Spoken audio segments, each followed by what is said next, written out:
This podcast is a part of the Podmania Podcasting Network. Check out podmania.co.uk to check out more of our great podcasts, features, reviews, match ratings and previews spanning the crazy and diverse world of professional wrestling.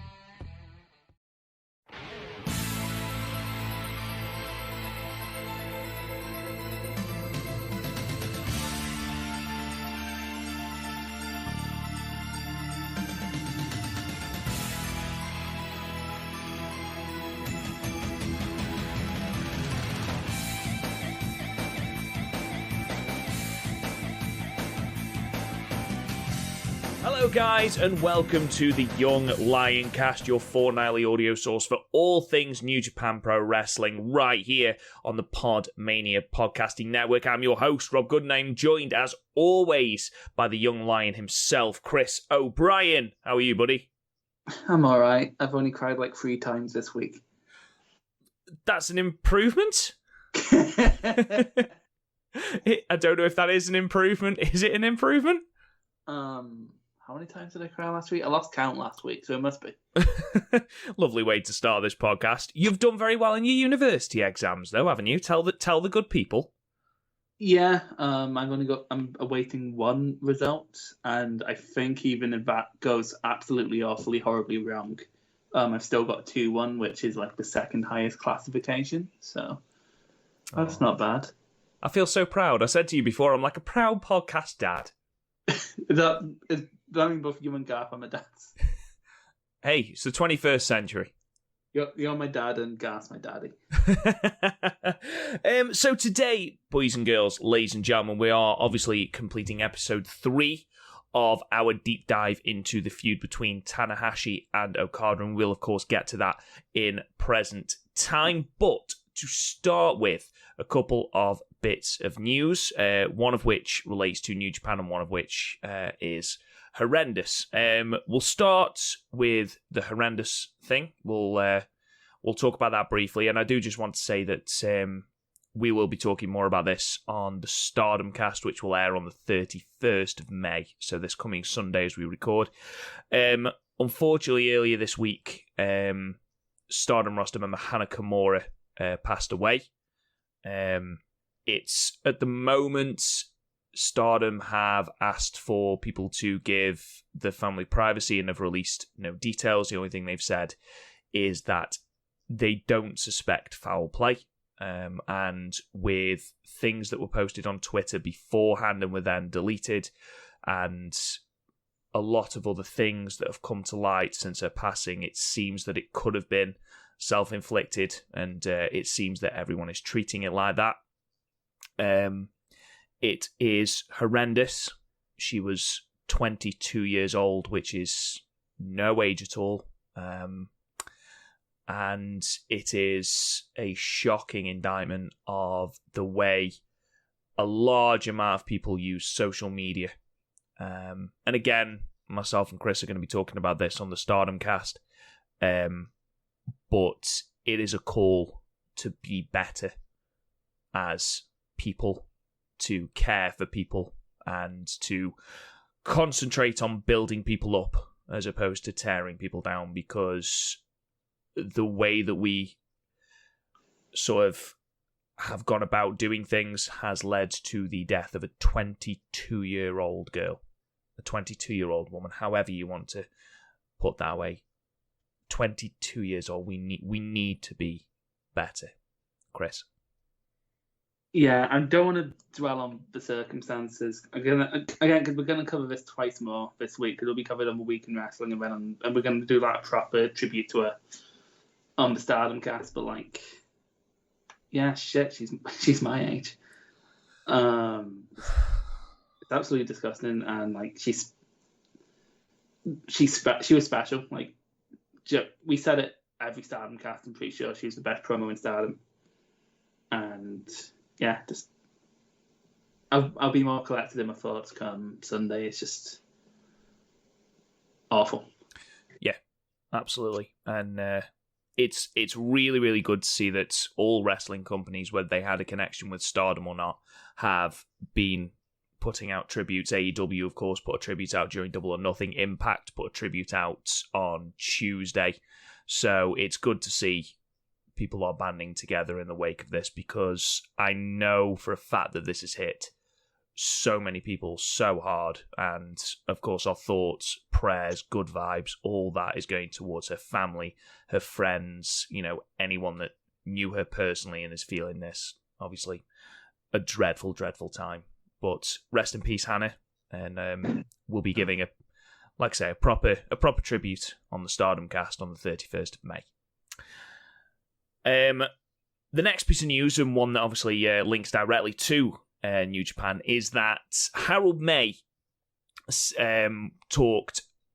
produced a video, I think 2 weeks ago, saying, sort of laying out a roadmap for the coming back of New Japan Pro Wrestling. And the big thing that he said would have to happen is that Japan would have to lift the state of national emergency which Japan was in at the time. As of, I think, yesterday, maybe even the day before, Japan have lifted that state of emergency in certain areas, including Tokyo. Now, this potentially means that we could be getting, if everything is in order, if everyone, Harold May was very, very clear of the standards that would have to be met before they considered putting any sort of product out. And for that, I commended him on the Week in Wrestling, and I commend him again now. He seems to be treating this very carefully and, in my opinion, the correct way. But it does appear that we are seeing the light at the end of the New Japanless tunnel, Chris. Yeah, we might actually get a G1, empty arena G1, but I'll take an empty arena G1 over no G1. Can't be worse. It would be basically like the first day of G1 last year. Yeah, it's weird. Like, empty arena shows has just sort of become the new normal. So like any New Japan's just gonna be fine with me. Like, again, they're probably the company that handled it the best, but they're probably the only company in Japan who's in position to do that. I mean, like, Noah and All Japan have been running empty arena shows. Stardom did the limited run, and now they're just not running shows, same as New Japan. And yeah, I'll be happy when New Japan comes back, to be honest. I might, if it's just like a bunch of random tags, I'll probably just watch the bunch of random tags. It's like, oh my god, new Naito matches. Oh, Hiromu, I've missed you. But oh my god, Yano, I've missed you so much. Oh my god, Tenzan. Giving Tenzan matches 10 out of 10 just because you've missed him that fucking much. Nakanishi. Oh my god, I missed you. Wait, aren't you retired? Yeah, there is going around on Twitter sort of a very, very, very sort of tentative roadmap that could see empty arena, then 500 fans, then 1,000 fans, and sort of a build-up. If that's followed, we could see, as you said, the G1 Climax, but with, whether that's 50% of capacity or 75% capacity of, the gate, it's going to be great. And if we approach this in the correct way, this could be the start of New Japan coming back, which, like you, Chris, I've been massively, massively missing this promotion.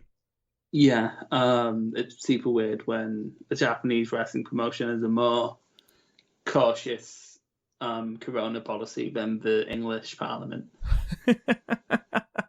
I can't fault you for that. Maybe we should start a petition, Harold May for Prime Minister. Anyway, let's delve into our subject for today. So when we left our Tanahashi and Okada feud in episode 2, we had just come off the back of Dominion 2012. Tanahashi had ended the first reign of Okada.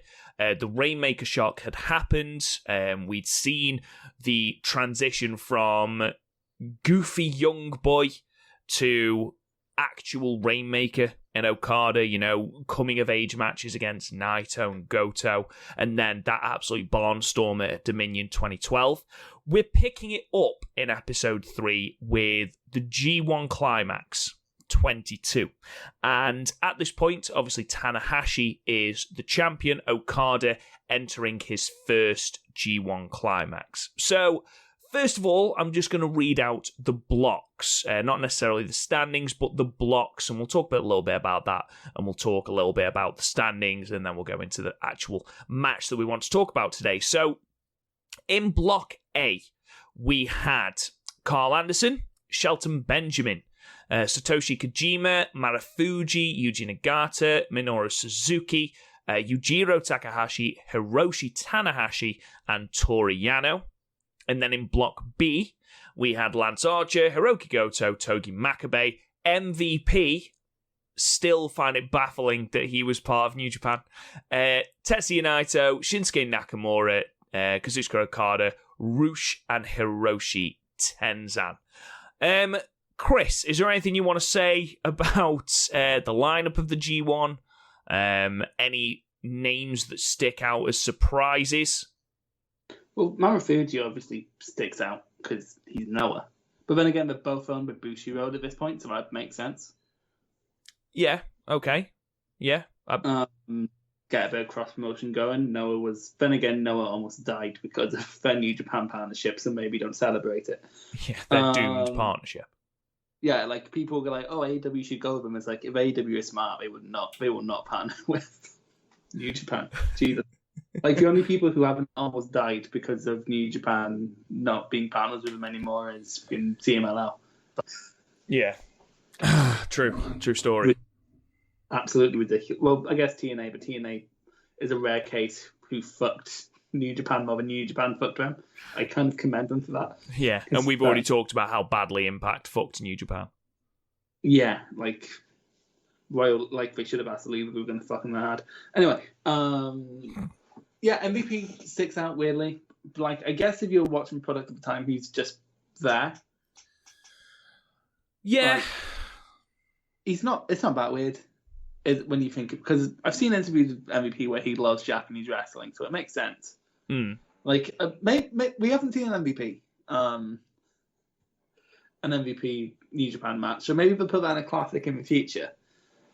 I think putting any MVP match in a segment reviewed as classic would be. I mean, like, have you seen some? We saw fucking Shinya Hashimoto get shot on. So Vader lose an eye. Yeah, so like, please don't pretend that we have any standards. Yeah, please don't. Like, we basically watched a snuff film, and at one point, like, I'm pretty sure we have the Cactus Jack Terry Funk death match in there. So like, let's not pretend we're not morbidly curious about awful things, let alone MVP facing Tanahashi, inaugural Continental Champion. So let's talk about Block A then. So the final Block A standings saw Karl Anderson, Machine Gun Karl Anderson, finish atop the block on 10 points, becoming the first foreigner to make it to the final of the tournament since Rick Rude in 1992. A little bit of knowledge for you. I'm just saying this because I don't think I'll ever have a chance to bring it up again. How amazing is Rick Rude's WCW theme? Quality. Absolutely amazing. And then he goes to the Fed and he gives him the stripper music. I'm like, I guess it fits, but still. Obviously, working down then from Karl Anderson. Karl Anderson finished on 10 points. Hiroshi Tanahashi, of course, the IWGP Heavyweight Champion at the time, also finished on 10 points. And it's very important to note he had losses to Minoru Suzuki and Marufuji. Remember that. Shelton Benjamin on 8 points, Nagata on 8 points, Suzuki on 8 points, Kojima on 8 points, Marufuji on 8 points, and then Yano and Yujiro Takahashi bringing up the rear on 6 points. Block B was a little bit of a different kettle of fish. Kazuchika Okada won the block outright with 10 points and then followed just an absolute stream of people on 8 points. Lance Archer finished second, Hiroki Goto, Togi Makabe, MVP, Tetsuya Naito, Hiroshi Tenzan, Shinsuke Nakamura all finished on 8 points, and then Rush bringing up the rear on 6 points. Any surprises in the standings, apart from Karl Anderson obviously winning Block A, which still stands out as a surprise to anyone, I imagine? Rush being so low. Like, it's weird, I forget who it was. I was listening to a podcast, apparently Rush has no aspirations for New Japan at all, and when you see how he's booked here, I kind of get it. Well, how old was Rush here? I can't imagine he was that old at this point, because I'll look up how old he is, and then we'll do some quick math. Okay, well, he's 31 Rush. now, so... So, and this was... 2012. So that's 8 years ago. So he'd be 23. 3, yes. He'd be my age. So, yeah, presumably he was still viewed as something of a young lion. Yeah, maybe. But then again, I'm pretty sure he was still like a big star. Maybe they just wanted CMLL representation and New Japan's like, fine, but we're not putting him over. Yeah, maybe. Yeah, Kazuchika Okada, youngest G1 Climax winner, spoilers, at the age of 24. He broke the record. Can you guess, Chris? I'm hoping you're not looking at it now. Can you guess who was the previous youngest winner of the G1 before Okada won it this year at 24? Was it Tana? It was not Tanahashi. That's who I thought it was. Was it Goto? It was not Goto. You got one more chance. Can you give me a time period? Yeah, early to mid 90s. Chono. Correct. Masahiro Chono. Can you guess how old he was? 26. Oh, I'll give you that. 27. Oh. Well, no, you're 30. So let's delve into the final then. So the final was obviously contested between Machine Gun Karl Anderson and Kazuchika Okada. Now, you have, on several occasions, Chris, tried to get me to watch this match. And yeah. We were talking about WWE for some reason. We don't do it all that often, unless it's like, oh, WWE fucked up again. I was like, and you were like, oh, Karl Anderson can't work. I'm like, yeah, he can. I've definitely seen him work. And then I pointed to this match and follow-up at King of Pro Wrestling as an example. Yeah, I mean, they were obviously very hot on Karl Anderson. This is on the heels of... Top Guy. Say again? Top Guy. Top Guys, yeah, exactly. I mean, this is hot on the heels of their first American tour, where they introduced the Intercontinental Championship, and you can't help thinking that this was probably their thought as someone who could headline those tours. I mean, not only did he top the group, he got a pinfall victory over Tanahashi. So, New Japan were obviously very, very high on him. Me personally, I'd never seen Karl Anderson as that, because when I started watching New Japan, or when I first heard of New Japan, he was a tag team wrestler in Bullet Club. And don't worry, we'll get there on this limited edition series. Oh fucking boy, will we talk about Bullet Club. Jesus. But I've never seen him as a singles worker. I've seen him as the stronger in a tag team. Obviously, when you partnered with Doc Gallows, you are going to be the strongest one, but always someone who's a good hand, but not necessarily someone who would put on a good singles match. However, we get to this match, and what a fucking match. Very impressive. Yeah, it was a good back and forth. I think what made this sort of stand out compared to the matches we've covered so far, that there wasn't a through line. If you get me, like, there was no targeting of a limb, there was none of that. There were just sort of two young people beating the shit out of each other until one of their bodies came up. Yeah, I agree. I will say that this was the first time since Okada re-debuted at Wrestle Kingdom 6, and in all the matches that I've actually seen with Okada in this time period, Anderson stands as the first person to target the arm. And as Okada's finisher, as they have built as, this absolutely devastating thing, it struck me as very, very odd, especially for Tanahashi, not to target the arm, to take the Rainmaker out of the equation. However, Anderson spends absolutely ages working the arm, destroying it with through the barricade, working it with a series of submission holds, and it's actually a really, really intelligent way of doing it, and at no point did it hinder the pace of the match. I can't hear Hindu without thinking Jinder anymore. I know, it's really upsetting, isn't it? Yeah. It's weird because he still I don't know how you saw it, but Anderson still came off as fairly brutish. Yeah, absolutely. Right down to apart from his baby blue tights, he still had the machine gun in the entrance, which I think is fairly fucking cool. He's charismatic, and I think he's always been charismatic. He was even charismatic in his WWE run. Yeah. My issue here with him, and it's an issue right up until he joins Bullet Club. And I imagine it's the same issue that you have with him. He's very white meat babyface. Because I messaged you earlier going, oh fuck, does Karl Anderson need Bullet Club?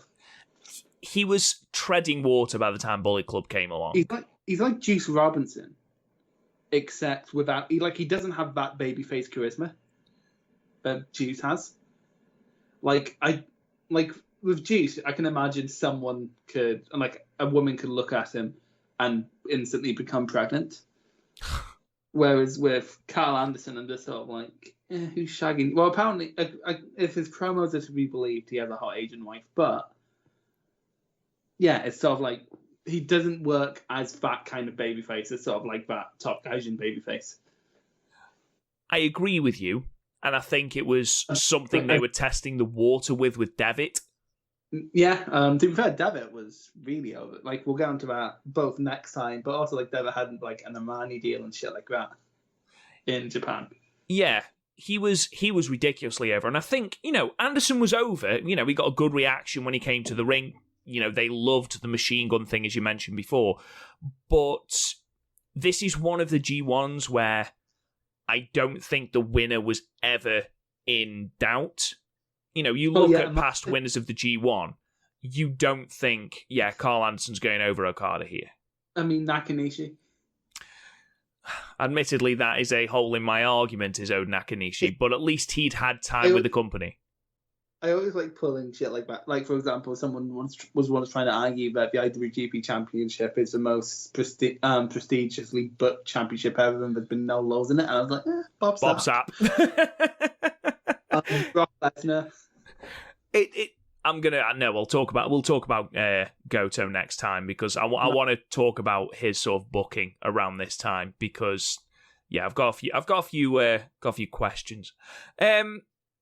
This entire match is very, very well worked. I still pop for Anderson's gun stun. I thought that was used fantastically in this match. That ending find me a better ending minute in all of 2012. Yeah, like Jesus. Yeah, that entire finishing sequence was beautifully seamless, and it was something that Okada was getting really, really good at by this point. It was something that we mentioned last episode in his match with Naito, that he was getting really, really good at these closing stretches, and this really did epitomize it to me. And this, for me, even though it didn't cement Anderson as a top guy, or unfortunately anything even close, in my opinion. Well, as a contender. Exactly, he is, as you mentioned, I think the best way of describing him is he's a Juice Robinson, someone who, when is called upon, can have an absolutely fantastic match, but you don't buy as a top guy.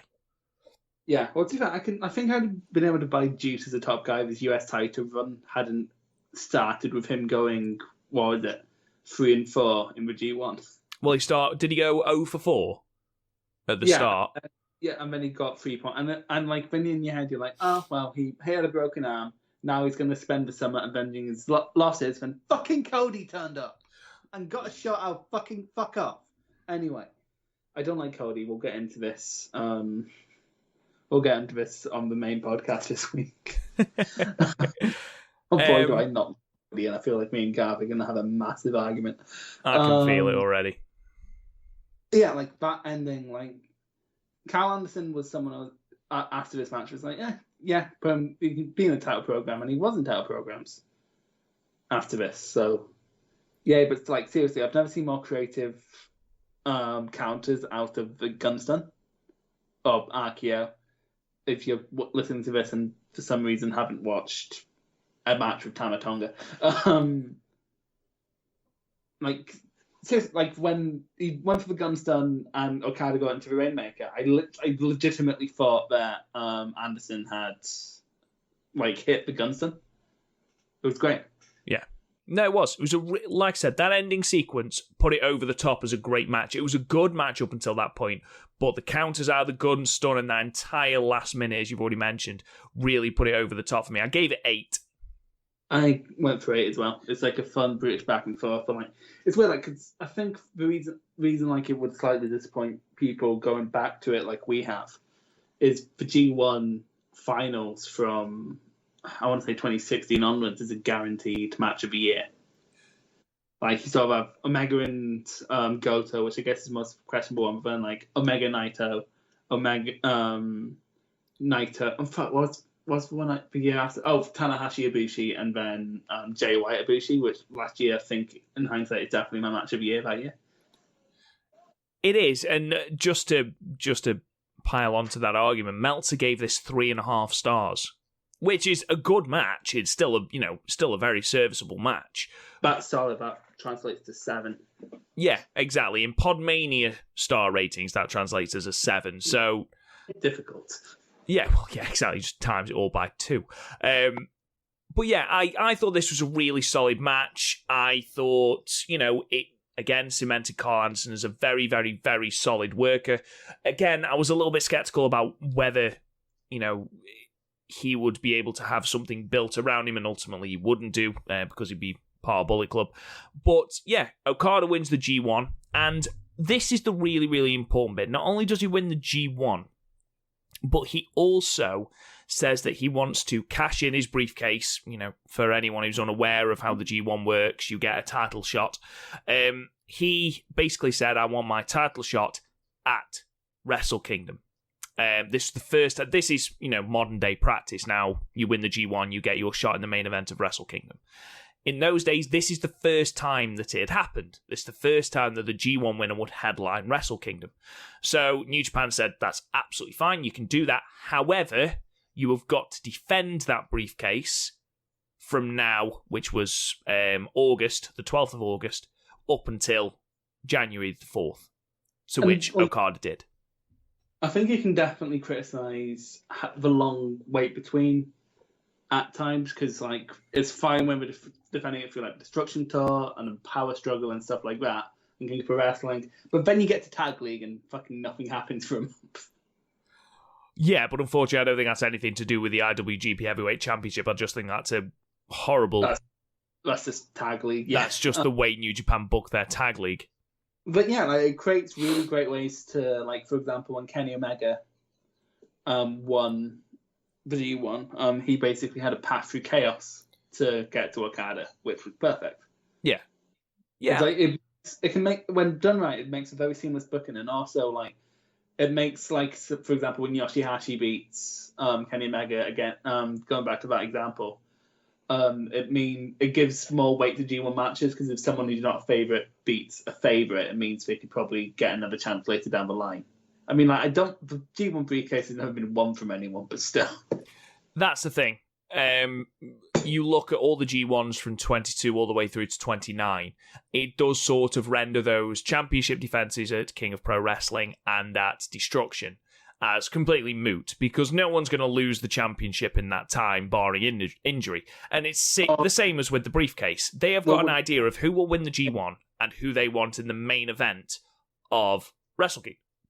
The championship changed hands before we'll get onto that.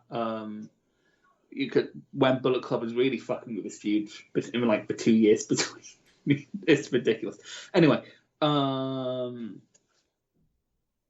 so both gone for 8 on this match. To be fair, they did have a rematch when we got onto that later in the show, because I actually did watch their rematch because I was very curious. Yeah, we will get onto that, and that's one of the aforementioned briefcase defences. However, Tanahashi will go on to his narrative now. And obviously, as I've already stated, he had his G1 ruined for him by losses to Marufuji and to Suzuki.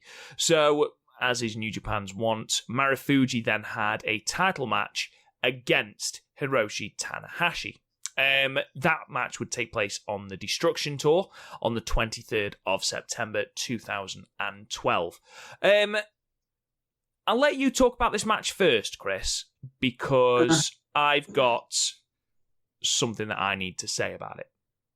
I enjoyed it. It was a fun enough back and forth. I just like seeing Marufuji in New Japan. It's always a nice change of pace when he turns up, because he does work a very different cadence. I liked the ending stretch a wee bit. I thought the ending came a bit out of nowhere. There's not much to say about this match, to be honest. Like, it's not blow away or anything. It's just a fun wee match on the stop to Wrestle Kingdom. I didn't like this match. I saw that coming from a million miles away. Why don't you like this match, Rob? Now, for me, wrestling is more than the putting together of moves. You look at most people in wrestling nowadays, and if it's just a case of putting together moves in a sequence, most people would put on absolute barn burners. For me, there has got to be some manner of narrative. There's got to be some manner of drama. And I understand that Marufuji is an absolutely excellent worker. And we've reviewed Marufuji's matches on the classic segment before, you know, his Champion Carnival win in 2018, for example. But for me, Marufuji didn't sell properly. I mean, to the point where I forgot what Tanahashi was even working. And this is a man who has been working the knees and the leg for the majority of his career because Marufuji just didn't sell it. There was times when he just, I don't know whether this is his style, but he just didn't seem interested in the match at all. And, you know, on the face of it, a very good match. The moves are very good. And the closing stretch, absolutely fantastic. Absolutely fantastic. But the entire match lacked any sort of drama, any sort of narrative. And again, I think it suffered from the fact that New Japan, once Okada said that he was going to take up his contract from winning the G1, he was going to have his match at Wrestle Kingdom, you were at no point going to have Tanahashi lose it to Marufuji. You know, irrelevant of how good the match is and how big a name Marufuji is, you are not going to have that happen because the money match is Tanahashi versus Okada, even at that point when they'd only had 2 matches. I think this lacked something for me to see this as a really, really, really good match. Do you think Marufuji just didn't turn up because he felt like an ace versus ace match should be on a major show like King of Pro Wrestling? Because when him and Okada had an ace versus ace match a couple years, well, like 4 or 5 years after this, it was amazing. When Marufuji was on offense, it was brutal, and I was into it. His kicks are amazing, aren't they? Yeah, absolutely. But I've never had a problem with Marufuji as a wrestler. I've never had a problem with Marufuji as, you know, a seller. Just this match, I don't know whether it was whether the crowd were a bit dead, whether no one saw Marufuji as a threat, or whether it was just because I found Marufuji's lack of selling and the lack of story and the lack of drama, I found it something that took me out of it so much that I didn't really care. It's the only match that we've watched for these 10 episodes thus far. It's the only match where I have been looking around the room for other things to do. I think it was a good. I don't think it was a great match. Don't get me wrong. Like I was still sort of half texting while I was watching it. I don't know. I think like I partly got drew into the ace versus ace thing. Like these two have had better matches. Like their match in the G1 in 2016 was better than this. I don't know. Like I just don't think even then. I was going to say not being given, but both men got offense in, but it seemed like, how can I best put this? Okay, you know the 2016 Ghostbusters? The all-female cast? Yeah. Banging film. I love that film. Anyway, carry on. You know how, like, part of the, part of everyone's contracts was they all had to have the same amount of funny jokes? I didn't know that, but okay. That's what this sort of felt like. It's sort of like, okay, we need to make sure these two get like exactly the same amount of offense in, and we were just sort of making sure they get their shit in. Yeah, and this is not to say that this isn't a very creative match. The spot where Tanahashi throws Marufuji in the air and then puts him into a dragon suplex. Really, really good. Really good. And again, on the face of it, speaking just purely on moves, this is a good match, but it lacked that something deeper that the excellent matches, the spectacle, the once in a lifetime matches have. And again, as you've said, Chris, this is an ace versus ace match. You've got the ace of New Japan against the ace of Noah, and it lacked that fire for me. Yeah. Again, when Marufuji faced Okada, this wasn't a problem. No, that's weird. And don't get me wrong, again, that ending stretch, brilliant, seamless, looked amazing, and I really, really enjoyed it. But I don't know, it's a 7 from me. And I give it a 7 too, a high 7. Yeah, it lacked that thing that would put it to an 8. And I find that so weird that I've given a match with Karl Anderson and Okada an 8, and then a match between Tanahashi and Marufuji, I can't give it the same grade. I find it so weird. Yeah, well, that's the thing. I think that's something a lot of people have an issue with, is they always artificially raise a grade based on who's involved, which is natural. You have bias, but I'm one of those people who personally prefers Tanahashi to Okada. So yeah, well, fair enough. Each to their own, isn't it? Yeah. I actually have my issues with Okada, which I'm going to get into at the end of this series. So let's move on then. So obviously Tanahashi walks out of Destruction with the title. However, at the end of that, who should make an appearance, Chris? Oh, I didn't watch past back. I had to watch. I thought I had to watch 4 more matches, so I just quickly went on to the next one. It's absolutely fine, because Minoru Suzuki made a fucking appearance.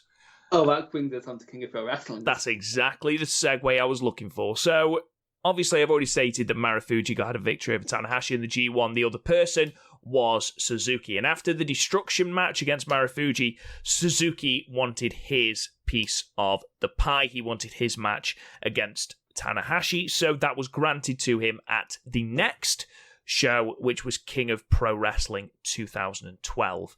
The reason we haven't reviewed that is because on I believe episode 2 of the Young Lion Cast, if you want to go back into the archives, we have already reviewed this match in detail. We both absolutely love it and highly, highly recommend it to you. It's one of the better Suzuki matches ever, and I believe it was the first match in 5 years in New Japan to be given 5 stars from Dave Meltzer. Yeah. To quickly run down things in King of Pro Wrestling, because we did skip over the semi-main, was Okada defending against Karl. And Karl. Karl? Your mate Karl? Big Kaz? Now I'm just remembering, have you ever watched Llamas with Hats? What? Okay, you're a bit old for it. Whoa! There's the llama and he keeps going, cow, it's better than I can make it sound. One of them ends up dying and the other one ends up killing himself. It gets dark. What the fuck? I'm sorry, I just followed the ending of Llamas with Hats. Jesus. Anyway. Question, when I mention media I can see that side of wrestling, does it concern you? God, yes. I'm going to move on from llamas and hats. I wanted to ask you about this. This was something I wanted to ask. Karl Anderson won the block. Mm-hmm. Went on to take on Kazuchika Okada in the block, in the G1 final, lost. Why does he then get a shot at the briefcase? Surely the shots at the briefcase should have been against the people that Okada lost to in the G1, namely Goto, Naito, and Nakamura. Yeah. I know this. It does. I agree to you. In the purely booking terms, they should have got the shot. But I think they also booked themselves into a corner because Nakamura is in the same stable, and we don't like running stable as the stable matches outside of G1 unless they absolutely have to. And they were really protective of the Naito Okada match because they were planning on that being like the big feud going forward, and it kind of did. It took a while to get the wheels turning. We'll get onto that in 2 episodes at Wrestle Kingdom. So we wanted to protect that, and then the Goto match. Yeah, there was no excuse not to have another Goto match. Really, was there? Unless we just wanted to completely bury Goto. Yeah, I just found it very strange that the person who lost in the G1 final would then get a second bite of the cherry. It just doesn't happen nowadays. I guess I don't know. I maybe it's just that wasn't the established thing yet, so we just thought a Karl Anderson versus Okada rematch would look good. Yeah, fair enough. Anyway, you go on and talk about the Okada versus Karl Anderson match. I know you wanted to have a little bit of a talk about it. It was kind of mostly the same, just more of it, if that makes sense. It was like before, but went a bit faster. Like there was less. Like one of the problems I didn't really bring up was it was plodding at times for Karl Anderson G1 match, but then here, like it wasn't really like it's like just slightly better. Don't get me wrong, it's about as blow away as the one before, but like it's just another enjoyable match that ends up being a hidden gem because it's not a G1 final. Yeah, would you give it 8 then?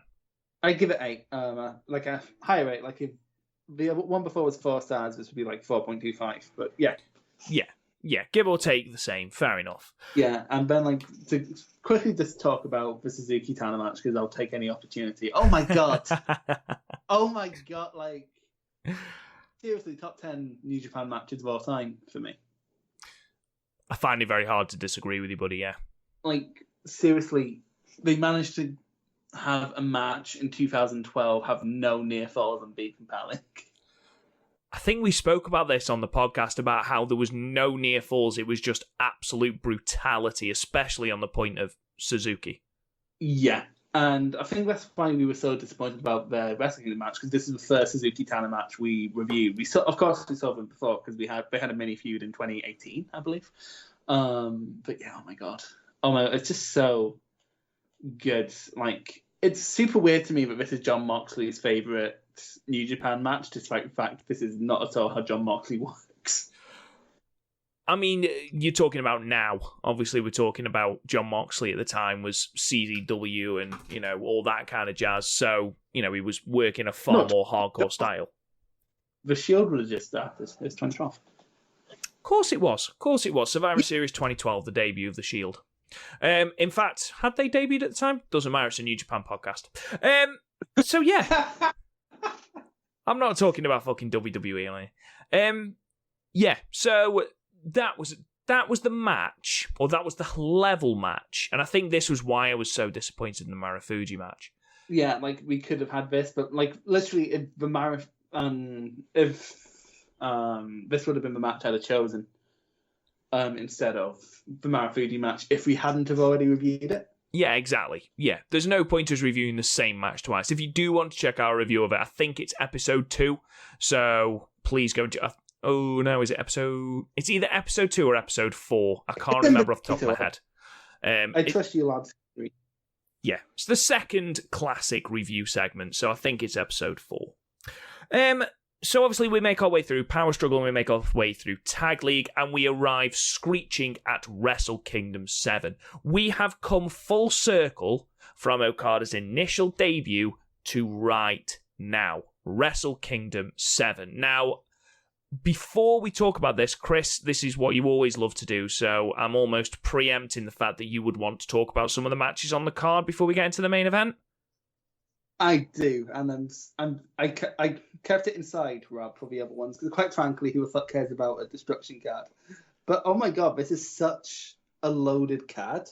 I mean, like, it's long, it's way too fucking long. But oh my god, like, you don't get Wrestle Kingdoms this top heavy anymore. And, like, that makes sense. But, like, I say that's mostly because this year's Wrestle Kingdom was split into 2. But then you sort of have, like, endless gauntlets and the Rumble or whatever. And whereas here, oh my god. Okay, so the tag team title match was actually meant to be pretty good with KES taking on Goto and Anderson. That's a weird team, isn't it? It is, yeah. Yeah, it is a really, really strange team. Nagata and Suzuki had a rematch from Wrestle Kingdom 1. We reviewed that. Plugging. We gave that 8, didn't we? That was a really good match. It was a good match. Prince Devitt, who will play a big role in the next 3 episodes, I believe he appears on quite a lot. Yep. He appears he's in the next 3 episodes very prominently. Retained his title against Kota Ibushi and Loki, which is weird. You don't really get 3-ways anymore, do you? Well, you don't. You're a bit old for it, but Oi. Tenkoji had a random match against Otani and Muto from All Japan, because All Japan kept having crossover events with New Japan at the time. To be fair, actually no, it's a weird one, but actually that's a story for another classic about the relationship between New Japan and All Japan. I'll try and sneak it into a classic one day. Makabe and Shibata had a match, which I can only imagine it was unbelievably brutal. Like, it's Shibata and Makabe. Both men have a massive disregard of theirs and other people's heads. Yeah, absolutely. If it's anything like Makabe's match against Ishii, then... Or against... who was the other great match he had with? Suzuki. Yeah, if it's anything like those matches, then I imagine it was fucking brutal. With Anna and Nakamura. He was good. It's just now... He's weird. It's weird. Like, you know how like JBL had like other commitments outside of WWE, which meant he stopped working hard?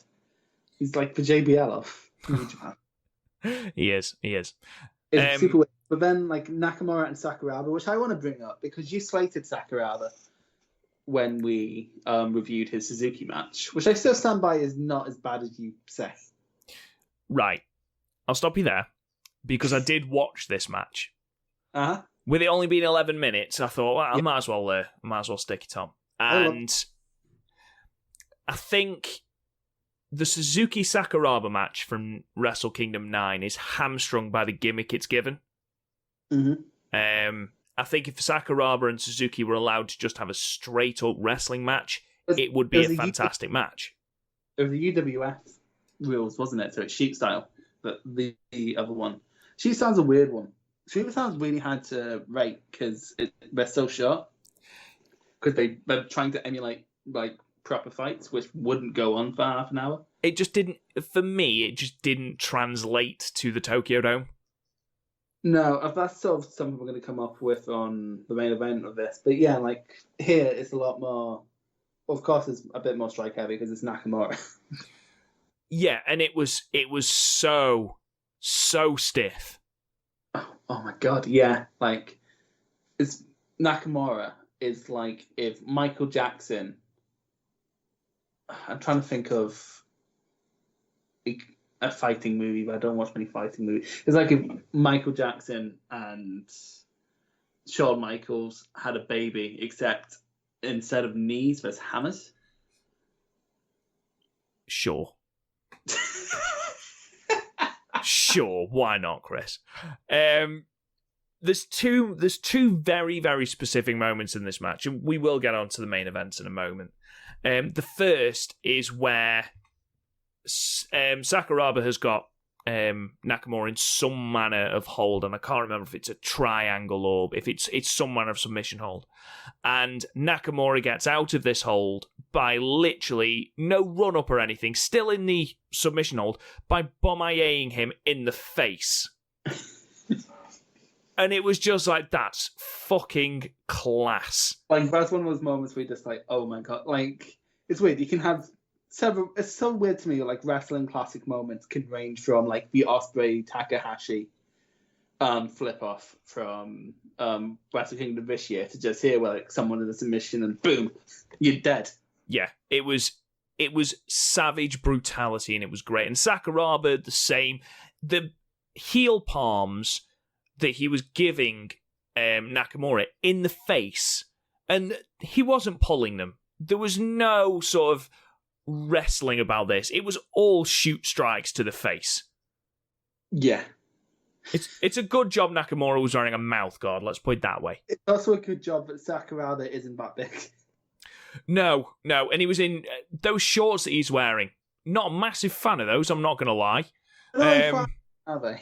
No, they certainly did not suit him. I can't remember. Did he also have the tights on? Because that's what he had in 2015. I'm trying to remember if he hadn't. I didn't watch this match for this review, but I have seen it. No, this was just the shorts and the bare feet. Yeah, they're not especially flattering. He should have really went for a more... Actually, I can't think, because like he's a scrawny lad, is Sakuraba. I can't think of anything that would make him would look flattering. Like, don't get me wrong, I'm scared of him. Aren't we all? Yeah. Well, you weren't after Wrestle Kingdom 9. Well, no. But, he's got legitimate MMA experience. I'm a little bit scared of him. Yeah. Garth wouldn't be. Garth would definitely challenge him. Call him out in a fight. Just there, go.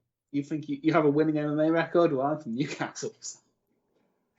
We move to the main event then. And obviously the main event, we've come full circle, as I've already stated, to the main event of Wrestle Kingdom 7, where Kazuchika Okada should be. And we have Okada, the G1 Climax winner, taking on Tanahashi. Again, the third match in their feud for the IWGP Heavyweight Championship. And before I hand over to you, Chris, because I know you've got stuff to say about this match, this is where you realise how far Okada's come in a year.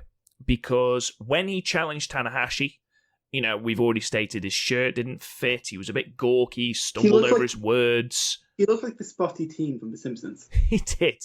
Nobody took him seriously. And even after he basically reinvented himself in the space of a month and won the title, people were still a little bit, they weren't convinced.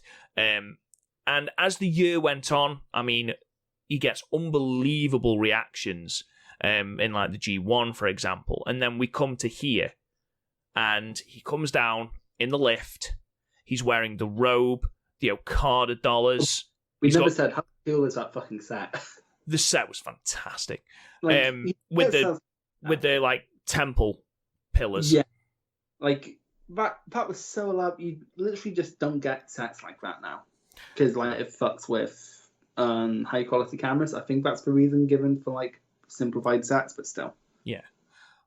For me here, this is where Okada felt like the Rainmaker. Yeah, this is finally where Okada felt like himself.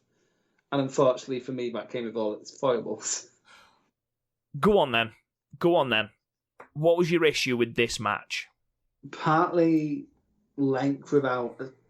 Like, there was a through line, but I felt like it was weaker than in the previous matches. Like, in previous matches, we were immediately able to go, right, so this is the story about that's how we fought each other.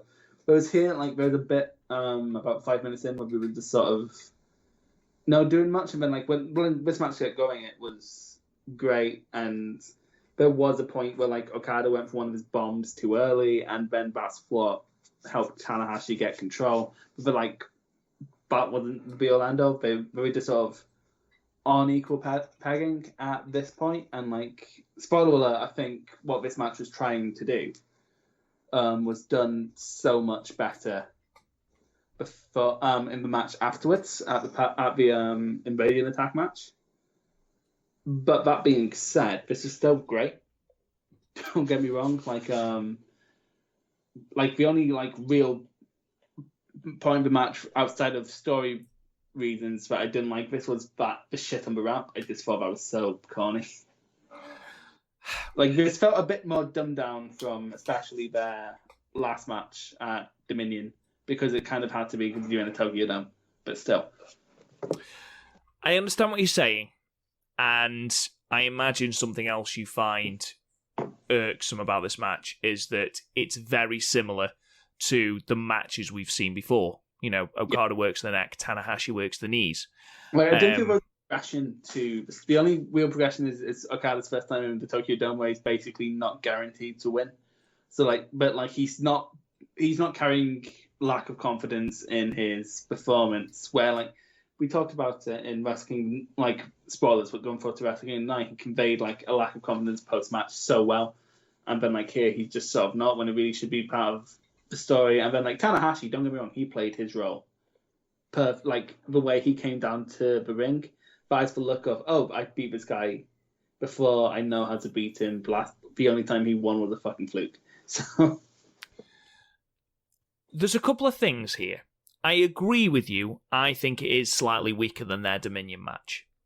However, there are a couple of really, really important story progressions. For a start, you look at the New Beginning show, and you've got arrogant Tanahashi, who basically believes himself to be untouchable. Now, here, Okada kicks out of a high fly flow.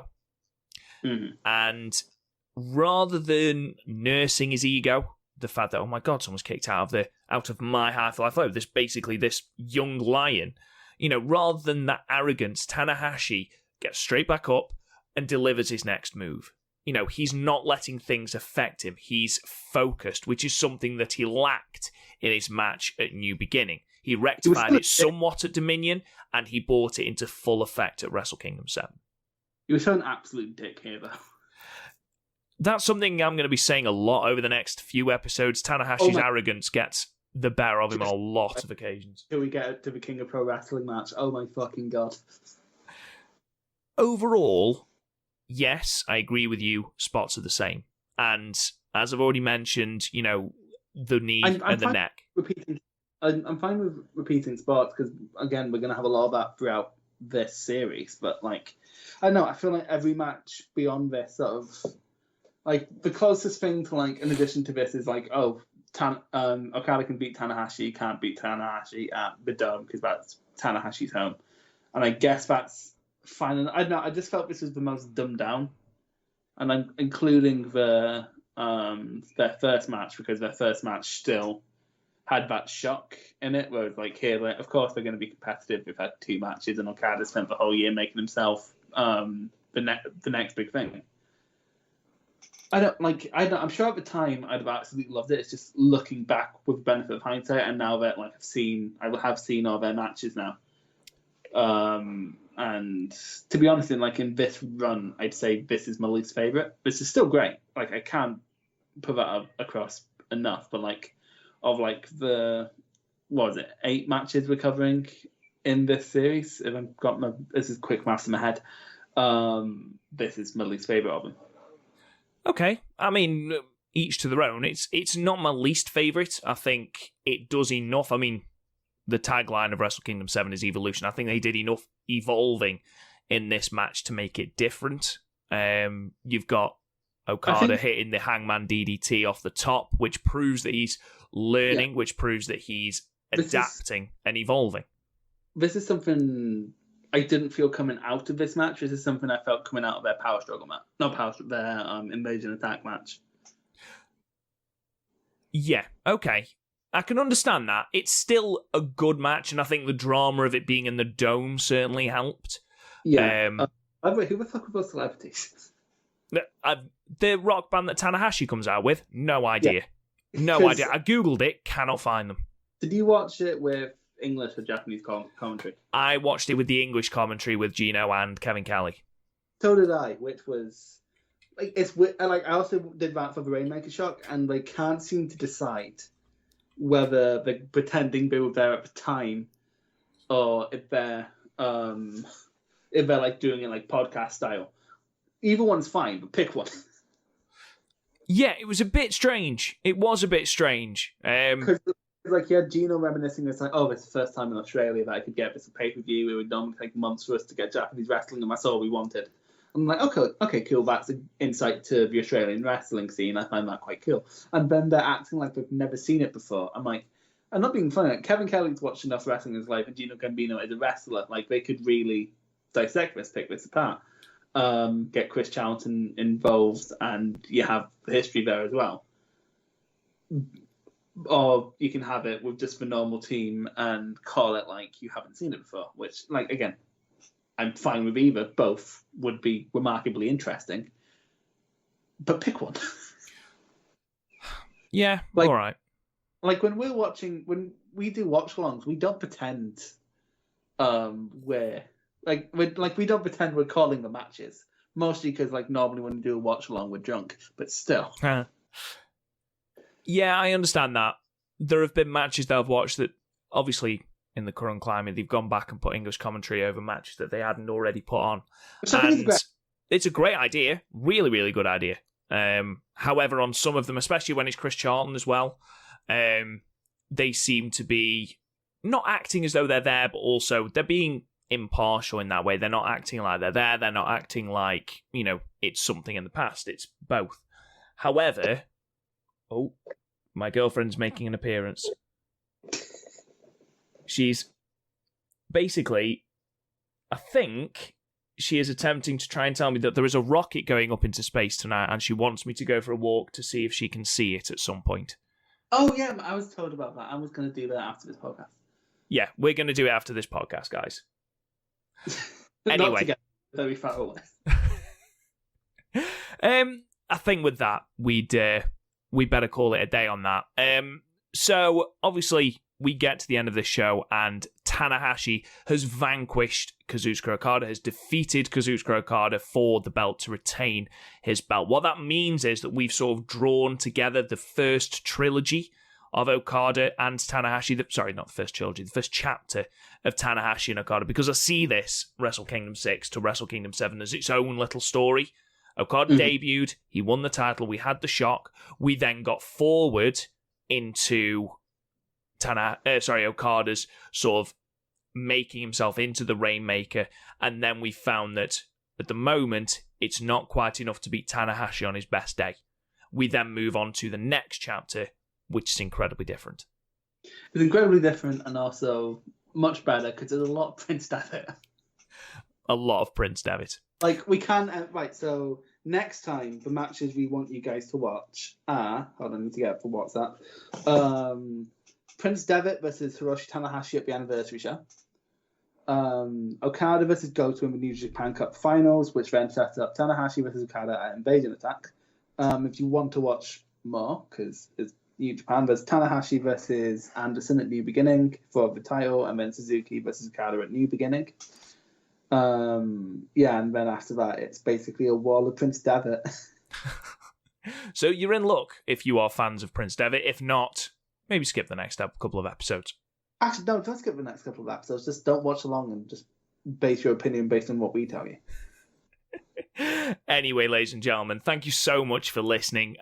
In the meantime, obviously, you can listen to us on any podcast app. Please go, subscribe, rate, give us a good review. It really does help the podcast. Go to podmania.co.uk, where you can check out all of our podcasts in the archives. You can also look at all of our match ratings from the matches that we have talked about today. You can talk to me on Twitter at RealRobGoodwin. Chris, where can they find you? What's my Twitter? I deleted the app, so it doesn't really matter. And Bushi, yeah. You can follow us on Twitter at The Young Lioncast. Don't forget to join the Facebook group at which you can find out Podmania podcasts. Join in for all sort of discussion, chat, just basically good wrestling vibes.